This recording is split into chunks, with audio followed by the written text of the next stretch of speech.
Last night, you dreamed about something. Maybe it made sense. Maybe it didn't. Maybe you were back in school, except the hallways led nowhere, and somehow that felt completely normal. By the time you woke up, most of it was already gone. A fragment here, a feeling there, and then nothing. Most people shrug this off. Dreams feel like background noise. Random static your brain produces while it's switched off for the night. But here's the strange part.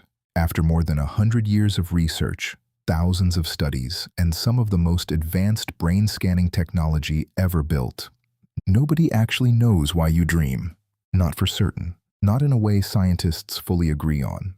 This is KainosDMT-Lounge, where we have deep, meaningful talks. And tonight, we're asking a question almost everyone has wondered about, but almost nobody can actually answer. Why do you dream? You spend roughly a third of your life asleep. And for a significant portion of that time, your brain is doing something it does at no other point in your existence. It's generating an entire sensory world. Sight, sound, emotion, sometimes even smell and taste, all without any input from the outside world at all. Think about that for a second. Right now, your brain needs your eyes, your ears, your skin to understand reality. But at night, it doesn't need any of that. It just builds one from scratch. So why would evolution bother? For most of human history, people assumed dreams were messages. Ancient civilizations believed dreams were visits from gods, spirits, or the dead. In ancient Egypt, dream interpreters were considered some of the most important advisors in the kingdom. In ancient Greece, people would sleep in temples, specifically hoping the gods would speak to them while they slept. Dreams weren't seen as random. They were seen as information. Then, in the late 1800s, a different idea took over. Sigmund Freud proposed that dreams weren't messages from gods. They were messages from yourself, specifically from the parts of yourself you kept hidden. According to Freud, dreams were where your repressed desires, fears, and conflicts leaked out while your conscious mind was offline. For decades, this idea dominated psychology. But there was a problem. Freud's theory wasn't really testable. You couldn't measure repressed desires. You couldn't put them under a microscope. And by the mid-1900s, science needed something it could actually observe. That's where things start getting interesting. In 1953, two researchers named Eugene Oserinsky and Nathaniel Kleitman were studying sleeping participants in a lab. They noticed something strange. At certain points during the night, the sleeper's eyes would start moving rapidly back and forth underneath their eyelids. At first, they thought it might be a mistake in their equipment. It wasn't. When they woke participants up during these moments, almost everyone reported the same thing. They had been dreaming. This was the discovery of REM sleep, rapid eye movement sleep. And for the first time, dreaming wasn't just a mystery hidden inside someone's mind. It was something you could actually measure.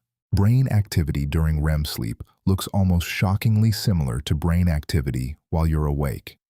Your brain is firing rapidly, processing information, creating, connecting, simulating. Meanwhile, your body is almost completely paralyzed. Your muscles go slack. It's as if your brain is wide awake, but your body has been locked out of the room. So now scientists had a new question. If the brain is this active during dreaming, what is it actually doing? In the 1970s, a researcher named J. Allen Hobson proposed an answer that shook up the field. He suggested dreams weren't hidden messages at all. Instead, they were essentially side effects. According to Hobson's activation synthesis theory, during REM sleep, your brainstem fires off random electrical signals. Your cortex, the part of your brain responsible for thinking and interpreting, receives these signals and tries to make sense of them. It takes the chaos and builds a story around it. In this view, a dream isn't a message. It's your brain desperately trying to create meaning out of noise, which raises an uncomfortable question. If that's true, why does it feel so real? Why do dreams have plots, characters, emotional weight? If it's just random noise, why does your brain bother turning it into a story at all? This is where a different theory comes in, one that flips the entire question on its head. A researcher named Revonsuo proposed something called the threat simulation theory. His idea was simple but unsettling. What if dreaming evolved as a kind of rehearsal space? A simulator. Somewhere your brain could practice responding to danger without any real risk. Studies analyzing thousands of dream reports found something surprising. Negative emotions appear far more often in dreams than positive ones. Being chased, falling, losing something important, facing a threat you can't quite escape. If dreams were just random noise, you'd expect a fairly even mix of emotions. Instead, there's a consistent bias toward danger. Revonsuo argued this wasn't an accident. For most of human history, the world outside was genuinely dangerous. Predators, conflict, environmental threats around every corner. A brain that could rehearse those threats safely, repeatedly, every night, might have a survival advantage. In other words, your dreams might be a kind of training ground, a flight simulator for fear. But here's where it gets even stranger. If dreaming is a survival mechanism, why do you dream about things that have nothing to do with survival? Awkward conversations? Forgotten homework? That person from years ago you haven't thought about until now. This is where modern sleep research adds another layer. A sleep scientist named Matthew Walker has spent decades studying what happens in your brain while you sleep.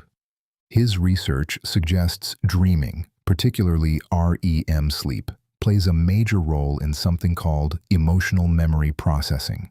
During the day, you experience things. Some of them are emotionally charged. A stressful meeting, an argument, a moment of embarrassment. At night, your brain appears to revisit these experiences, but it does something clever. It seems to strip away the emotional intensity while keeping the memory itself. Almost like therapy that happens automatically every single night without you even being aware of it, which might explain why dreams often feel emotionally heightened, even when the content seems random. You're not just replaying memories, you're reprocessing them, diffusing them, filing them away so they don't keep firing at full intensity.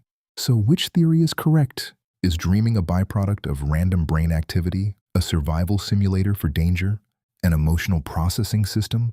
The honest answer is that it might be all three. Different systems in your brain, doing different jobs, all overlapping during the same few hours each night. And here's the part that should really make you pause. You do this every single night, without trying, without consciously deciding to. Your brain builds entire worlds, runs simulations, processes emotional experiences, and constructs narratives, all while you're completely unconscious.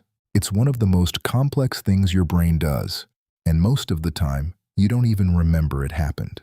Now think about your own life for a moment. How often do you wake up anxious from a dream you can barely recall? How often does a feeling from a dream linger into your morning, shaping your mood for hours, even though the dream itself is already gone? That's not nothing. That's your brain, quietly working through something, even while you slept. Maybe that's the real takeaway here. Dreaming isn't some strange glitch your brain produces by accident. It might be one of the most important things your brain does all day, except it happens at night, in a language you were never taught to read. So tonight, when you fall asleep, your brain is going to build an entire world again. Characters, emotions, stories that make no sense and somehow feel completely real while you're inside them. Tonight, your brain will build another world. A world you'll believe is real while you're inside it. And by morning, most of it will be gone, which means one of the most complex things your brain does is something you barely get to remember. And after more than a century of research, we're still trying to understand why. This has been today's deep, meaningful talk. Hope you enjoyed the DMT. The deeper you look, the stranger things become. Until next time, keep asking why.